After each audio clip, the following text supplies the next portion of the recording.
Hello বন্ধুরা, যে কী কী রান্না করছি তোমাদের দেখাই। এক সসপ্যান ভাত প্রতিদিনেরই মতন।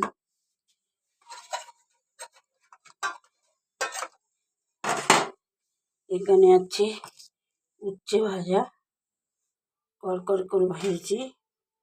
আর এখানে আছে লাল শাকের আটা দিয়ে, আলু দিয়ে, বেগুন দিয়ে, কুমড়ো দিয়ে, কালো জিরে দিয়ে তরকারি মতন করেছি।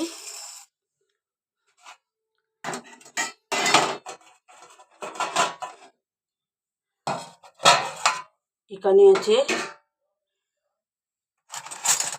ওল দিয়ে মাছের ঝোল। এখানে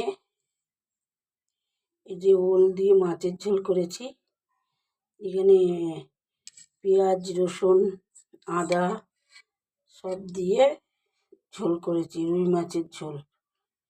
আলু দিয়ে আর ওল দিয়ে করেছি। এই হলো আমার আজকের রান্না।